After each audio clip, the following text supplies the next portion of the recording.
بسم اللہ الرحمن الرحیم۔ السلام علیکم۔ پروگرام اختلاف رائے کے ساتھ میں افتخار کاظمی، اور بڑی خبر یہ کہ خان صاحب ایک خطرناک کھیل کھیلنے جا رہے ہیں، اور وہ خطرناک کھیل کیا ہے، اس خطرناک کھیل کا نتیجہ کیا ہو سکتا ہے، اس خطرناک کھیل میں ان کا نشانہ کون ہے، یہ آپ کو بتائیں گے۔ اس کے علاوہ تحریک انصاف نے فیصلہ کیا کہ وہ قومی اسمبلی میں واپس جائے گی، اور ان کے اراکین اسمبلی قومی اسمبلی کا حصہ بننے جا رہے ہیں۔ تو کیا اراکین اسمبلی کے قومی اسمبلی کا حصہ بننے کے بعد بھی خان صاحب پنجاب اور خیبر پختونخوا کی اسمبلیاں توڑنے کا ارادہ رکھتے ہیں، یا ان کے ارادے کچھ اور ہیں؟ کل خان صاحب نے فوج کے بعد عدلیہ کو بھی آوازیں دینا شروع کر دی، اور فوج اور عدلیہ کو جس طرح خان صاحب آوازیں دے رہے ہیں، اس سے لگتا یوں ہے کہ شب وصل جو ہے وہ تمام ہو چکی ہے، اور شب ہجر شروع ہو چکی ہے۔ اور ہجر کی جو آہوزاریاں ہوتی ہے وہ دسمبر میں لوگوں کو اکثر سمجھ میں آتی ہے۔ دسمبر میں لوگ جو ہے وہ دسمبر آپ کو پتہ ہے یخ بخشتہ ہوتا ہے، اور تنہائی جو ہے وہ خاصی ستاتی ہے۔ تو خان صاحب جو ہے وہ لگتا یوں کہ سیاسی طور پر تنہا ہو چکے ہیں۔ خان صاحب جن لوگوں کے یا جن طاقتوں کے سہارے برسر اقتدار آئے تھے، وہ طاقتیں تو ان کے ساتھ نہیں ہیں، لیکن خان صاحب کہاں نچلے بیٹھنے والے، خان صاحب بھی اپنی ترکیبیں لڑا رہے ہیں۔ تو اس پر بات کریں گے۔ ایک اور عام خبر یہ ہے کہ خان صاحب کو جو فارن فنڈنگ کیس میں بچایا تھا، وہ اسٹیبلشمنٹ نے بچایا تھا۔ صحافی انصار عباسی صاحب کی خبر ہے، خان صاحب کو فوج بچاتی رہی ہے، اور فارن فنڈنگ کیس کا فیصلہ اس وقت آیا جب اسٹیبلشمنٹ نے خان صاحب سے ہاتھ اٹھا لیا، جس کا مطلب ہے کہ اگر اسٹیبلشمنٹ خان صاحب کے ساتھ نہ ہوتی تو فارن فنڈنگ کیس کا فیصلہ بہت پہلے آ چکا ہوتا، اور اس فیصلے کے نتیجے میں تحریک انصاف جو ہے وہ بین ہو چکی ہوتی، اور خان صاحب اور ان کی بہت سے لوگ جو ہے وہ ڈسکوالیفیکیشن سے یا تاحیات نااہلی کے مراحل سے گزر چکے ہوتے یا گزر رہے ہوتے، لیکن فوج نے بچا لیا۔ لیکن جیسے ہی فوج نے ہاتھ ہٹا لیا تو خان صاحب کو چھٹی کا دودھ یاد آ گیا۔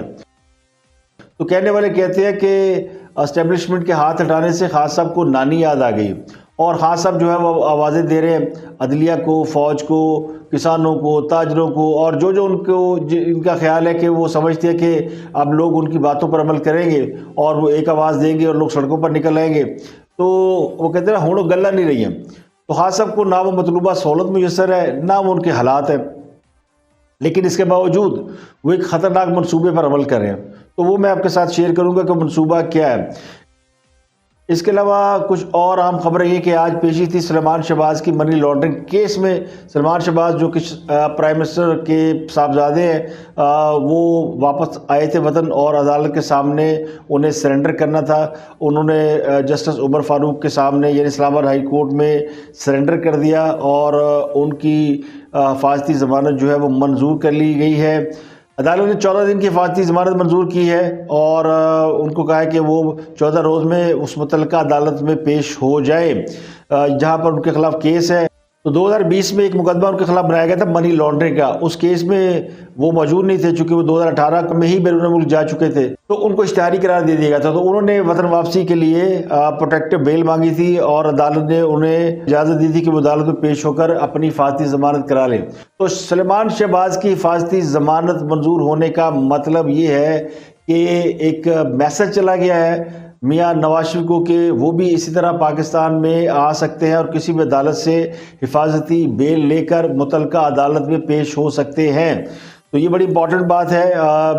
نواز شریف کی واپسی کے لیے، یعنی عدالتوں نے ایک ریسٹرین شو کیا، ایک میسج ہوتا ہے، اور میسج کو لوگ سمجھتے ہیں۔ تحریک انصاف کے رہنما مراد سعید، ان کے پیچھے کچھ لوگ لگ گئے، اور وہ کہتے ہیں کہ میرا پیچھا کر رہے ہیں، مشکوک لوگ ہیں، مجھے ہراساں کیا جا رہا ہے، مجھے دھمکیاں دی جا رہی ہیں۔ انہوں نے ایک لیٹر لکھا ہے صدر پاکستان عارف علوی صاحب کو، اور اس خط میں انہوں نے کہا جی کہ میری جان کو خطرہ ہے، مجھے پہلے بھی کئی بار مارنے کی منصوبہ بندی کی گئی ہے، اور اب بھی مشکوک لوگ جو ہے وہ میرے پیچھے جاتے ہیں۔ وہ مالاکنڈ میں کہیں موجود تھے، وہاں پہ ان کو لوگوں نے چیز کیا یا فالو کیا۔ اب ان کا معاملہ یہ ہے مراد سعید کا کہ ان کے پاس ارشد شریف مرحوم کا لیپ ٹاپ ہے، اور کچھ اہم معلومات ان کے پاس موجود ہے۔ تو جو ارشد شریف قتل کیس میں جے آئی ٹی بنی تھی، انہوں نے بار بار مراد سعید کو کال کیا تھا کہ آپ آئیں تحقیقات میں شامل ہوں، لیکن وہ شامل نہیں ہو رہے، اور جس کے بعد اس بات کا خدشہ ہے کہ انہیں گرفتار کر لیا جائے گا۔ تو برادری طور پہ مراد سے گرفتاری سے بچنے کے لیے بھاگ رہے ہیں۔ اب جو لوگ بھی ان کو گرفتار کرنے کے لیے جا رہے ہیں یا ان کی ریکی کر رہے ہیں یا ان کو واچ کر رہے ہیں، ان کو انہوں نے مشکوک لوگ قرار دے کر خط لکھ دیا صدر پاکستان کو، اور اب جو اس کی فکر ہے وہ ہے جناب عمران خان صاحب کو۔ تو عمران خان صاحب نے اب مراد سعید کے ایشو کو اس خط کی بنیاد پہ ہائی لائٹ کرنا شروع کر دیا کہ مراد سعید کی بھی جان کو خطرہ ہے، اور جو کچھ اعظم سواتی کے ساتھ ہوا، جو کچھ ارشد شریف کے ساتھ ہوا، اور اب مراد سعید جو ہے وہ بھی اس طرح کی سچویشن میں، یعنی یہ وہ اگلا کردار ہے جس کے اوپر عمران خان اپنی سازش، اپنی سیاست کرنے کا ارادہ رکھتے ہیں۔ یہ وہ سازش نہیں جس کا میں ذکر کر رہا ہوں، وہ آگے چل کر آپ کو ایک اور بتائیں گے، لیکن یہ بھی ایک کانسپریسی تھیوری ہے کہ مراد سعید جو ہے وہ ان کے خط کو، وہ خط انہوں نے صدر مملکت عارف علوی صاحب کو کیوں لکھا؟ خط لکھنے کی بجائے وہ کسی تھانے میں جا کے اپنی ایف آئی آر درج کرائیں، کسی سیکورٹی ایجنسی کو اپنی درخواست دے، لیکن انہوں نے کسی سیکورٹی ایجنسی یا کسی تھانے میں درخواست نہیں دی، خط لکھا انہوں نے جناب صدر مملکت عارف علوی صاحب کو۔ عارف علوی صاحب نے کی کر لینا، اور عارف علوی صاحب ان کی پروٹیکشن کے لیے کیا اقدامات کر سکتے ہیں، اگر وہ چاہیں تو کر سکتے ہیں، وہ سیکورٹی ایجنسی کو کہہ سکتے ہیں کہ ان کی حفاظت کا بندوبست کیا جائے، لیکن یہ کام وہ خود بھی کر سکتے ہیں۔ بحیثیت ایم این اے مراد سعید کے پاس یہ پریویلیجز موجود ہے کہ وہ پروٹیکشن لے سکتے ہیں، اس کے علاوہ خیبر پختونخوا میں ان کی اپنی پوری حکومت ہے، لیکن خط لکھنے کے بعد اس کو جس طرح ہائی لائٹ کیا جا رہا ہے، اس کا مطلب یہ کہ اس کے بھی سیاسی مقاصد موجود ہیں، اور مراد سعید صاحب خان صاحب کا اگلا بیانیہ بھی ہو سکتے ہیں۔ اس بات کا امکان بہت زیادہ ہے کہ مراد سعید اور شہباز گل یہ دو کریکٹر ایسے ہیں جن کی گرفتاری کی باتیں ہو رہی ہیں۔ اس کی وجہ کیا ہے کہ شہباز گل جو ہے ان کے خلاف بھی بہت سی جگہوں میں مقدمات ہو چکے ہیں، اور انہوں نے بھی جو 24 نومبر کو راولپنڈی کے جلسے میں جو تقاریر کی تھی، اور ان کے حوالے سے ان کے خلاف بھی کافی کمپلینس درج ہو چکی ہیں اور باقاعدہ مقدمہ درج ہیں، اور مراد سعید کا تو مسئلہ وہی ہے کہ وہ ارشد شریف قتل کیس کی تحقیقات کے لیے پیش نہیں ہو رہے، تو ان کو گرفتار کیا جا سکتا ہے۔ تو اب جو بھی ایجنسی انہیں پکڑے گی، اٹھائے گی، تو وہ بیانیہ بنائیں گی جناب یہ اعظم سواتی جیسا ہمارے ساتھ سلوک کیا جا رہا ہے۔ جس طرح اعظم سواتی کے کیس کو عمران خان صاحب نے کافی دنوں سے اپنی سیاست کا ایک اہم جزو بنا رکھا ہے، وہ بات کرتے ہیں، کوئی انٹرویو ہو، کوئی تقریر ہو، کوئی کسی سے بات کر رہے ہو تو وہ اعظم سواتی کا ریفرنس ضرور دیتے ہیں۔ اب اعظم سواتی کو ریلیف ملنے جا رہا ہے بلوچستان میں اور سندھ میں جو بھی ان کے خلاف مقدمات ہیں، اب وہ چونکہ بلوچستان ہائی کورٹ بھی آرڈر دے چکی ہے، سندھ ہائی کورٹ نے بھی آرڈر دے دیا ہے، تو اب ان کے عدالتی معاملات میرا خیال زیادہ دیر نہیں چلیں گے۔ تو اب اگلا بیانیہ انہوں نے کیا بنانا ہے؟ اگلا بیانیہ مراد سعید بنائیں گے۔ کل خان صاحب نے اجلاس کیا پنڈی کے اراکین اسمبلی کے ساتھ، اور اس میں سے یہ خبر نکلی ہے کہ خان صاحب جو ہے وہ قومی اسمبلی میں واپس جانے کا ارادہ رکھتے ہیں۔ ان کی جماعت کے لوگ قومی اسمبلی میں جائیں گے، اور ان کا جو دعویٰ یہ ہے سورسز کا کہ ان کا پلان یہ ہے کہ وہ قومی اسمبلی میں پیش ہو کر وہاں استعفے پیش کریں گے۔ اس سے پہلے وہ پنجاب اسمبلی توڑیں گے، اور اس کے بعد تیسرے مرحلے میں وہ خیبر پختونخوا اسمبلی توڑیں گے۔ تو یہ 3 نکاتی ایجنڈا جو ہے وہ ڈسکس کیا گیا ہے۔ تو اس میں جو بنیادی بات ہے میں آپ کو بتاتا ہوں کہ قومی اسمبلی میں جو واپسی ہے وہ پلان کے تحت ہو رہی ہے، اور یہ پلان کے تحت قومی اسمبلی میں واپس جائیں گے، اور پھر قومی اسمبلی میں سے استعفیٰ دینے میں بھی اسی طرح ڈیٹیں دیں گے جس طرح یہ اب اسمبلیاں توڑنے کی تاریخیں دے رہے ہیں۔ خان صاحب جو ہے وہ معاہدے کے مطابق، جو میں نے آپ کو پہلے بتایا تھا کہ کہیں نہ کہیں ڈیل ہو چکی ہے، اس کے مطابق یہ تحریک انصاف قومی اسمبلیوں کا حصہ بنے گی، اور اس کی وجہ سے پھر خان صاحب کے اوپر یہ جو سارے کیسز اور ساری چیزیں یہ اس طرح نہیں چلے گی جس طرح چلنے کا یعنی چلنی چاہیے۔ جن کی حکومت ہے وہ خان صاحب کے خلاف کوئی کیس بھی اس طرح نہیں چلا رہے۔ تو خان صاحب نے جو اسمبلیاں توڑنے کی ڈیڈ لائن دی ہوئی ہے اس میں تقریباً 1 ہفتہ باقی ہے، اگلے ہفتے انہیں اسمبلیاں توڑ دینی چاہیے اصولی طور پر، لیکن ان کے لوگ ابھی بھی یہ بات کہہ رہے ہیں جی کہ اگر معاملہ 2-3 مہینے آگے بھی چلے جاتے ہیں تو اس سے کوئی زیادہ فرق نہیں پڑے گا۔ کل شیر رشید نے ایک انٹرویو دیا جس میں وہ مگرمچھ کے آنسو بہا رہے تھے، اور وہ یہ بتا رہے تھے کہ وہ مکہ مدینہ میں ہیں اور پاک سرزمین پر ہیں، وہاں سے انہوں نے کچھ ایسی باتیں کی جذباتی رقت میز، پوری مجلس یعنی ماتم کرنے کی کوشش کی انہوں نے کہ یہاں پاکستانی دیکھے جو کہ رو رو کے کہہ رہے ہیں جی کہ پاکستان میں جو ہے وہ پاکستان ڈوب رہا ہے، اور پاکستان میں حکومت جو ہے وہ ایسی آ گئی ہے، بڑی ظالم حکومت ہے، اس کو بدل دینا چاہیے، ان کو اقتدار سے نکال دینا چاہیے۔ اور انہوں نے یہ بھی مانا کہ پچھلے 8 مہینے سے فوج نے انہیں منہ نہیں لگایا۔ تو اسی سے اندازہ لگایا جا سکتا ہے کہ شیر رشید کا رونا پھر واجب ہے، اور ان کے پاس کوئی آپشن ہی نہیں ہے، انہیں کسی اور جماعت نے لینا نہیں اور کوئی اور جماعت ان کے لیے باہیں پھیلائی بھی نہیں کھڑی، تو عمران خان ان کے لیے اس وقت واحد سیف ہیون ہے۔ وہ مرتا کہہ رہا کرتا کہ مذاق وہی کھڑے، لیکن انہوں نے جاتے جاتے ایک خبر دی کہ چودھری پرویز چودھری شجاعت جو ہے ان میں کوئی لڑائی نہیں ہے، وہ دونوں ایک ہی پیج پر ہیں۔ اور اس کا مطلب یہ ہے کہ اگر چودھری پرویز کو حکومت سے نکلنا پڑا، یعنی عمران خان کے کہنے میں اسمبلیاں توڑنی پڑی، تو ممکن ہے کہ وہ اسمبلیاں نہ توڑے اور فیصلہ کچھ اور ہو۔ اس کے باوجود کہ پرویز صاحب بار بار یہ کہہ رہے ہیں کہ میں اسمبلیاں توڑ دوں گا اگر مجھے عمران خان کہے گا، اور عمران خان جو ہے اس کو بتا دیا گیا کہ اسمبلیاں توڑو گے تو تمہارا کیا نقصان کیا ہوگا۔ تو عمران خان صاحب جو ہے وہ ان کے پیش نظر کافی چیزیں۔ اب بڑی خبر پہ آ جاتے ہیں کہ خان صاحب عدلیہ اور فوج کو آوازیں کیوں دے رہے ہیں، اور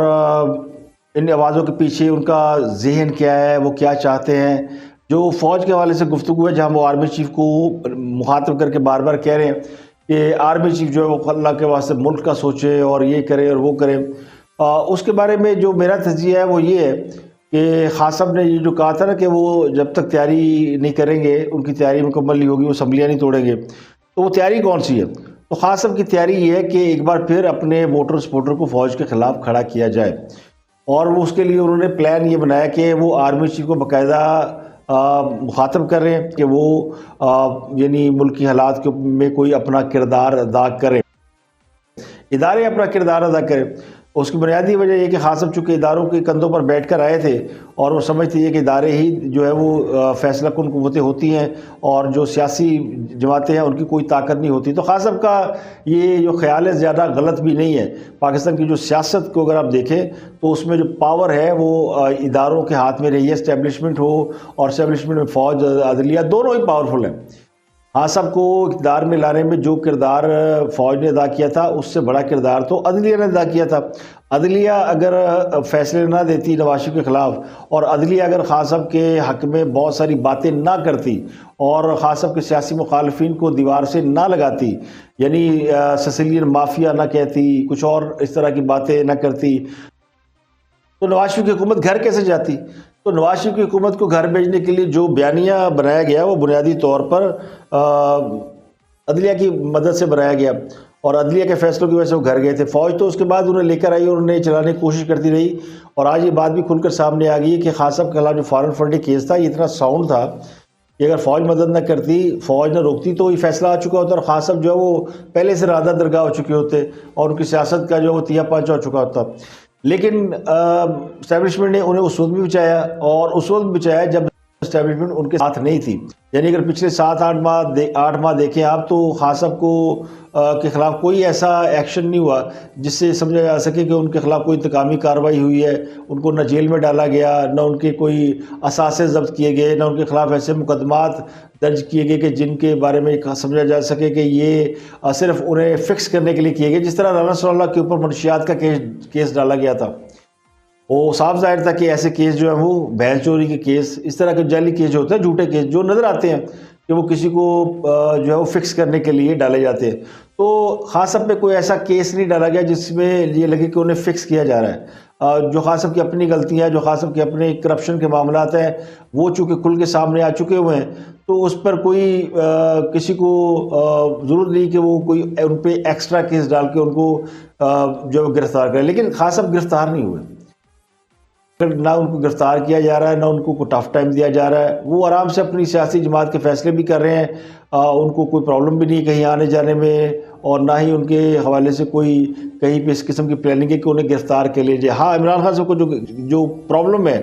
جو انہیں لگتا ہے کہ انہیں ڈسکوالیفائی کر دیا جائے گا، ان سے چیئرمین شپ چھین لی جائے گی۔ قومی اسمبلی کی نشست سے تو چلے ڈسکوالیفیکیشن الگ بات ہے، لیکن جماعت کی چیئرمین شپ سے یا جماعت کی لیڈرشپ سے اگر وہ ڈسکوالیفائی ہو جاتے ہیں تو پھر ان کی جماعت کے اندر بہت ساری پرابلم کریٹ ہو جائیں گی، اور بہت سارے لوگ ہیں جو ان کے یعنی ان کی جگہ لینے کے چکر میں ہیں، اور ان کا خیال یہ کہ عمران خان صاحب ہٹیں گے تو اسٹیبلشمنٹ ان کے اوپر ہاتھ رکھ دے گی۔ بہت سے لوگ ہیں جن لوگوں نے وہ جماعت بنائی تھی تحریک انصاف، ان میں وہ بھی یہی باتیں کر رہے ہیں، اور جنرل فیاض حمید کے بارے میں بعض ذرائع دعویٰ کر رہے ہیں کہ وہ نجی محفلوں میں کہتے پائے جا رہے ہیں کہ وہ جلد ہی تحریک انصاف کو جوائن کریں گے، اور تحریک انصاف میں چونکہ عمران خان کے بعد کوئی بڑا لیڈر ہے نہیں، اور عمران خان اگر نہیں ہوگا تو پارٹی کون سنبھالے گا؟ تو میں سنبھالوں گا۔ تو جنرل فیاض حمید جو خان صاحب کے متبادل امیدوار کے طور پر خود کو تیار کر رہے ہیں، اور گو بھی وہ فوری طور پہ سیاست میں حصہ نہیں لے سکتے، لیکن جلد یا بدیر جیسے ہی یہ معاملہ درپیش ہوگا تو ممکن ہے وہ تحریک انصاف کے سیاسی وارث کے طور پر سامنے آ جائے، لیکن تحریک انصاف کے لوگ کیا انہیں اسی طرح ایکسیپٹ کریں گے جس طرح عمران خان صاحب کو کیا؟ تو یہ کہنا بڑا مشکل ہے۔ ظاہر ہے پاکستان کے اندر سیاست جو ہے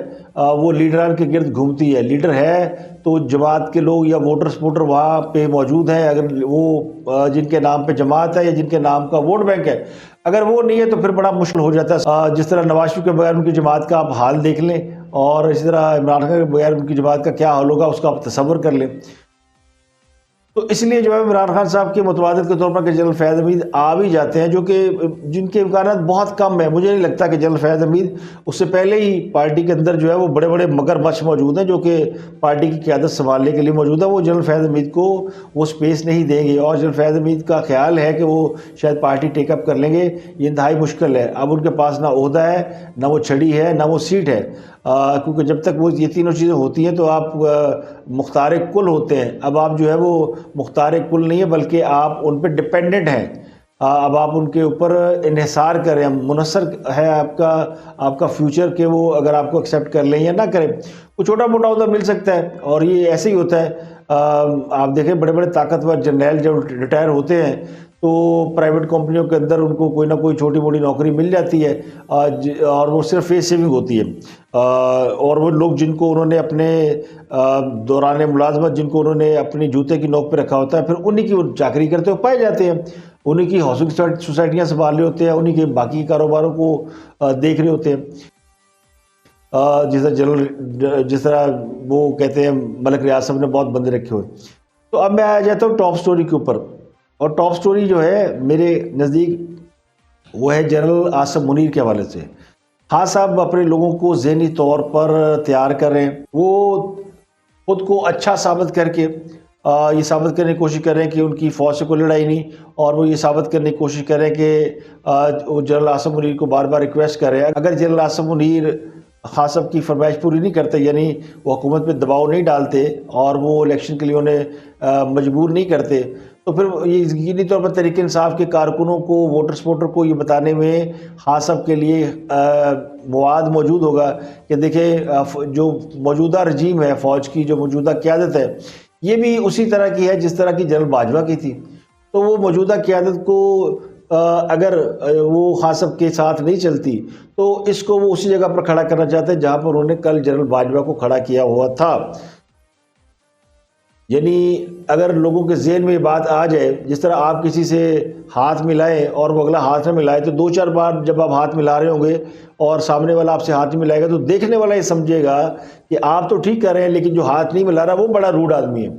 تو اگر فوج خان صاحب کے بار بار کال اپ کرنے کے بعد بھی انٹرفیئرنس نہیں کرتی تو یقینی طور پر تحریک انصاف کے ووٹر اور سپورٹر کی نظر میں مجرم فوج ہوگی اور موجودہ آرمی چیف ہوں گے۔ تو یہ وہ جو خان صاحب اپنے لوگوں کی ذہن سازی کرتے ہیں نا، ان کو یہ فن ہے، ان کو یہ آرٹ آتا ہے، یہ سلیقہ اور موجود ہے کہ وہ لوگوں کی جو ہے وہ ذہن سازی کر سکے، ان کو ان کی برین واشنگ کر سکیں۔ تو مجھے لگتا ہے کہ اپنے لوگوں کو تیار کر رہے ہیں اور اگلے چند دنوں میں وہ اس معاملے کو اسی طرح یعنی فوج کے اوپر دباؤ ڈالیں گے۔ انہیں پتہ ہے کہ اگر ہم اسمبلیاں توڑ بھی دیں گے، پنجاب اسمبلی توڑ دیں، خیبر پختونخوا اسمبلی توڑ دیں، تو بھی حکومت کو مجبور نہیں کر سکتے کہ وہ جنرل الیکشن کرا دے۔ تو پھر اس کا حل کیا ہے؟ انہیں لگتا ہے کہ صرف فوج ہی واحد ادارہ ہے جو اس ملک کے اندر جنرل الیکشن کرا سکتا ہے، تو جنرل باجوہ تو ان کا دباؤ نہیں برداشت کر سکے، تو ممکن ہے جنرل عاصم منیر ان کا دباؤ برداشت کر لیں، اور ممکن ہے موجودہ جو فوج کی میں جو لوگ موجود ہیں، کیونکہ بہت سے لوگ تو جا چکے ہیں، جو موجودہ ٹاپ کمانڈ ہے وہ خان صاحب کے انفلوئنس میں آ جائے، یا وہ دیکھے کہ خان صاحب جو ہے وہ بڑے پاپولر ہیں، تو پھر ان کے مطالبات کے اوپر عمل کرے۔ تو اسی طرح وہ جوڈیشری کو بھی اٹیک کرے، کیونکہ جوڈیشری سے بھی انہیں امید نہیں ہے کہ کوئی اب ان کے حق میں جوڈیشری سے فیصلے۔ جوڈیشری تو بار بار کہہ رہی ہے کہ آپ جائیں اسمبلیوں میں،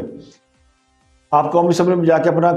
جو ہے کردار ادا کریں، اور نیب ترمیم کے حوالے سے بھی کل چیف جسٹس نے کہہ دیا کہ نیب میں جو ترمیم ہے، بہت سی ترمیم تو ویلڈ ہے، اور جن میں وہ کسی بھی شخص کو بغیر کسی ریمانڈ کے 90 روز میں حراست میں رکھنا یہ غیر انسانی قانون تھا۔ تو وہ جو نیب ترمیم کے حوالے سے خان صاحب نے بیانیہ بنایا ہوا تھا وہ بھی کل سپریم کورٹ نے اس کی بھی واٹ لگا دی ہے، کہتے ہیں دھجیاں اڑا دی ہیں۔ تو یہ وہ خان صاحب کا خطرناک منصوبہ جس پر مجھے لگتا ہے کہ اگر ابھی سے اس کے اوپر غور نہ کیا گیا تو کل کو آنے والے وقت میں یہ ایک بہت بڑا یعنی خان صاحب کا بیانیہ ہوگا، اور ایک بار پھر جو ملک جو وہ انتشار اور اس کی فیض میں ہوگا اور فوج ایک بار پھر انڈر اٹیک ہوگی۔ لیکن میرا گمان یہ کہ خان صاحب یہ غلطی کر رہے ہیں، وہ اگر جنرل عاصم منیر کو جنرل باجوہ کی جگہ پر رکھ کر ٹریٹ کرنے کی کوشش کریں گے تو اس بار جو ہے شاید انہیں وہ رسپانس نہ ملے، یعنی مثبت رسپانس نہ ملے جو انہیں ملتا رہا ہے۔ اگر اس بار انہوں نے میرا خیال اس طرح کی کوئی چیز کی تو پھر وہ جو میں کہتا ہوں نا کہ اسٹیبلشمنٹ انہیں بچاتی رہی ہے، تو پھر ان کا بچنا جو ہے وہ ممکن نہیں ہوگا۔ یہ نہیں ہو سکتا کہ آپ فوج کو اٹیک کریں اور فوج خاموش رہے۔ یہ وہ خطرناک کھیل کھیلنے جا رہے ہیں اور ان کا ارادہ یہ کہ ایک بار پھر عوام کو فوج کے سامنے لا کھڑا کریں۔ تو یہ میں نے ایک خان صاحب کی اس بیانیے کے اوپر اور ان کی پچھلی جو 3-4 دنوں کی جو ایکٹیویٹی ہے اس کو مد نظر رکھتے ہوئے میں نے اپنا انالیسس دیا کہ مجھے یوں لگتا ہے کہ خان صاحب کے جو ارادے ہیں وہ خطرناک ہیں اور وہ اس جانب بڑھ رہے ہیں، اور اسی لیے وہ بار بار یعنی لوگوں کو کال اپ کر رہے ہیں۔ ووٹر کو دیکھیں، آپ نے کوئی نہ کوئی چیز فیڈ کرنی ہوتی ہے، اگر ان کے ذہن میں یہ بات آ گئی کہ ان کے ساتھ زیادتی ہو رہی ہے تو پھر ظاہر ہے پہلے ہی لوگ جو مظلوم سمجھ کے خان صاحب کے ساتھ کھڑے ہوئے تھے، اور اب تو ان کو پھر جو ہے وہ سونے پہ سہاگا ہوگا۔ تو اب تک کے لیے اتنا ہی، آپ سے ملاقات ہوتی ہے اگلے ولاگ میں۔ اپنا گرد و نواح کے لوگوں کو بہت خیال رکھیے گا۔